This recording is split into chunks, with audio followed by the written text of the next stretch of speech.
എൻ്റെ പേര് ഐസി സജി. ഞാൻ പുനലൂരിൽ നിന്ന് വരുന്നു.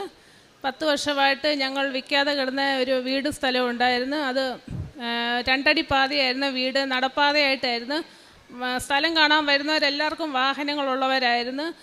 എല്ലാവരും അത് ഇട്ടിട്ട് പോകുമായിരുന്നു. ഞാനിവിടെ വന്ന് ഉടമ്പടി എടുത്ത് അച്ഛനെ കണ്ട് അച്ഛൻ പറഞ്ഞു അത് വിറ്റ് കിട്ടും, നീ മോള് പേടിക്കുകയൊന്നും വേണ്ട. അങ്ങനെ ഉപ്പും ഞാൻ കാശ് രൂപമൊക്കെ അവിടെ കൊണ്ടുവച്ച് ആ വീട് സ്ഥലവും ഞങ്ങൾക്ക് നല്ല വിലയ്ക്ക് വിറ്റ് കിട്ടാൻ സാധിച്ചു. 10 വർഷമായിട്ട് വിറ്റ് കിട്ടാതെ കിടന്ന സ്ഥലമായിരുന്നത്.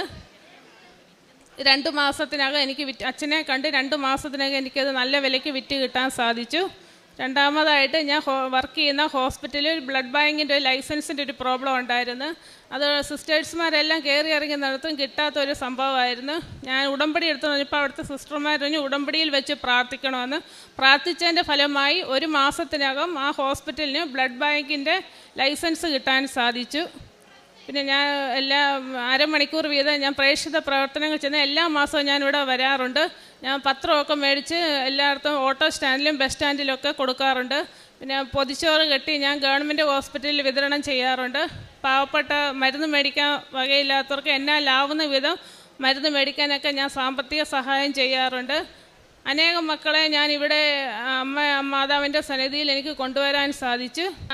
കഴിഞ്ഞ മാസം എൻ്റെ ഹസ്ബൻഡും മോനും കൂടെ മോനെ കൂട്ടിക്കൊണ്ട് വരുമ്പോൾ ഒരു കാറ്റത്തും മഴയത്തും അവർ വന്നുകൊണ്ടിരുന്ന ഒരു വലിയ പ്ലാവ് അവരുടെ വണ്ടിയുടെ മുകളിൽ വീഴുകയും എൻ്റെ ഹസ്ബൻഡിനും മോനും ഒരു കുഴപ്പവും ഇല്ലാതെ എൻ്റെ അമ്മ മാതാവ് രക്ഷിച്ചവർ. ഒരു പോറൽ പോലും പറ്റിയില്ല. വണ്ടിയുടെ കുറച്ചൊക്കെ ചളങ്ങി എന്നല്ലാതെ അവർക്കൊരു പോറൽ പോലും പറ്റാതെ എൻ്റെ അമ്മ മാതാവ് എൻ്റെ ഭർത്താവിനെ എൻ്റെ മോനെ രക്ഷിച്ചു. ആത്മീയ ജീവിതത്തിൽ വന്ന മാറ്റങ്ങളിൽ എനിക്ക് അരമണിക്കൂർ വീതം ബൈബിൾ വായിക്കാൻ സാധിക്കുന്നു, ഉപവസിക്കാൻ സാധിക്കുന്നുണ്ട്. 2 ആഴ്ച കൂടുമ്പോൾ എനിക്ക് കുമ്പസാരിക്കാനൊക്കെ കുർബാന സ്വീകരിക്കാനും സാധിക്കുന്നുണ്ട്. ഗലാത്യക്കാർക്ക് ലേഖനം 6-ാം അധ്യായം 9-ാം തിരുവചനം പറയുന്നു, നന്മ ചെയ്യുന്നതിൽ നമുക്ക് മടുപ്പ് തോന്നാതിരിക്കട്ടെ, മടുപ്പ് തോന്നാതിരുന്നാൽ യഥാകാലം വിളവെടുക്കാം. തൻ്റെ ജീവിത വഴികളിൽ എങ്ങനെയാണ് ഓരോ മക്കൾക്കും തങ്ങൾ ഇതുവരെ ജീവിച്ചിരുന്ന ഒരു ജീവിത ശൈലി അതല്ല യഥാർത്ഥത്തിലുള്ള ദൈവാന്വേഷണത്തിൻ്റെ ജീവിതമെന്ന് മനസ്സിലാവുകയും ആത്മീയ ജീവിതത്തിനൊക്കെ എങ്ങനെയാണ് മാറ്റം വന്നത്, ആ മാറ്റവും അതുപോലെ തന്നെ താൻ ചെയ്യുന്ന കാരുണ്യ പ്രവർത്തനങ്ങൾ, പ്രേക്ഷിത പ്രവർത്തനം ഒക്കെ കർത്താവിൻ്റെ അക്കൗണ്ടിലേക്ക് നാം നിക്ഷേപിക്കുമ്പോൾ എങ്ങനെയാണ് 10 വർഷമായിട്ട് തങ്ങളുടെ വസ്തു വിറ്റ് പോകുന്നില്ല, അത് 10 വർഷമായിട്ട് വിൽക്കാത്തത് പിന്നീട് നടന്നു കിട്ടുന്നത് 2 മാസത്തിനുള്ളിൽ തന്നെ. ബഹുമാനപ്പെട്ട VP ജോസഫ് അച്ഛനെ വന്നു കണ്ടു, അച്ഛൻ പ്രാർത്ഥിക്കുന്നു. അതുപോലെ നേർച്ച വസ്തുക്കളൊക്കെ അവിടെ നിക്ഷേപിച്ച് ഈ മകൾ പ്രാർത്ഥിക്കുമ്പോൾ തങ്ങൾക്ക് വഴിയില്ല. അത് തന്നെയാണ് അവിടെ ഏറ്റവും ഒരു തടസ്സമായിട്ടുള്ളത്.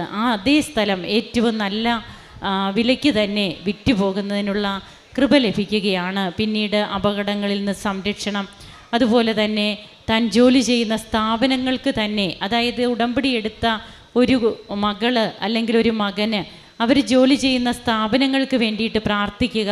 അവിടെയും അവരുടെ ഉടമ്പടിയിലൂടെ നിയോഗമായിട്ടൊക്കെ വെച്ച് അവർ പ്രാർത്ഥിക്കുമ്പോൾ ആ സ്ഥാപനങ്ങൾക്ക് തന്നെയുള്ള തടസ്സങ്ങൾ മാറുക. ഇതുമൂലമൊക്കെ നാം നമ്മുടെ ഉടമ്പടി ജീവിതം മറ്റുള്ളവരെ കൂടി ഉൾപ്പെടുത്തിക്കൊണ്ടിട്ടുള്ള ഒരു ജീവിതമാക്കി, പ്രാർത്ഥന അനുഭവമാക്കി മാറ്റുകയാണ്. നന്മ ചെയ്യുന്നതിൽ നമുക്ക് മടുപ്പ് തോന്നാതിരുന്നാൽ യഥാകാലം വിളവെടുക്കാം.